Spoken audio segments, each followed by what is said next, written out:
মাইক্রোনেশিয়ার কোনো দ্বীপই আসলে ভাসে না। এই ধারণাটি হয়তো কোনো ভ্রান্ত তথ্য বা কল্পকাহিনী থেকে উদ্ভূত হয়েছে।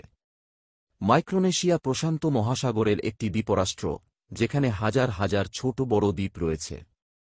এই দ্বীপগুলো প্রধানত প্রবাল প্রাচীর বা আগ্নেয়গিরির ফলে সৃষ্টি হয়েছে এবং তারা পৃথিবীর পৃষ্ঠের সাথে দৃঢ়ভাবে যুক্ত। জলোচ্ছ্বাসের সময় কম উচ্চতার দ্বীপগুলো জলে ডুবে যায়, যার ফলে এমন মনে হয় দ্বীপটি জলে ভাসছে। প্রবাল দ্বীপগুলো সাধারণত সমুদ্রের তলদেশে একটি আগ্নেয়গিরির চূড়ায় গড়ে ওঠে।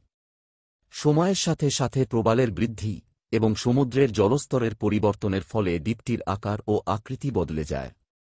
অনেক সংস্কৃতিতে ভাসমান দ্বীপের কথা বলা হয়। এই ধারণাটি কল্পকাহিনী থেকে উদ্ভূত হয়েছে। মাইক্রোনেশিয়ার দ্বীপগুলোর স্বচ্ছ জল, সুন্দর বালুকাময় সৈকত এবং বিচিত্র প্রাকৃতিক সৌন্দর্য পর্যটকদের মন কাড়ে। এই দ্বীপগুলোতে ডাইভিং, স্নরকেলিং এবং অন্যান্য জলক্রীড়া উপভোগ করা হয়।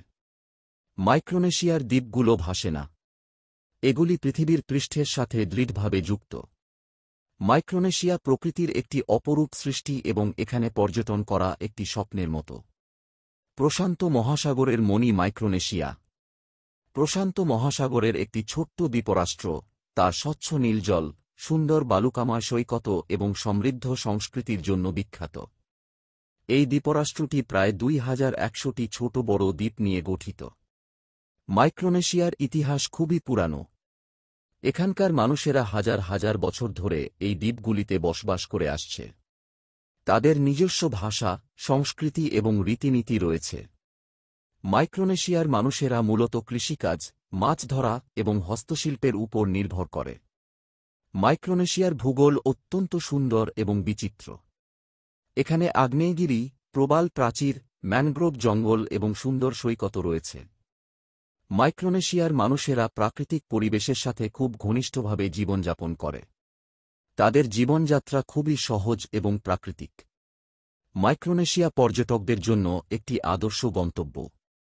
এখানে আপনি সুন্দর সৈকতে শুয়ে থাকতে পারেন, ডাইভিং করতে পারেন, স্নরকেলিং করতে পারেন এবং মাইক্রোনেশিয়ার সংস্কৃতি সম্পর্কে জানতে পারেন। মাইক্রোনেশিয়ায় অনেক সুন্দর দ্বীপ রয়েছে, যেমন পোহনতেই, ইয়াত এবং চুক।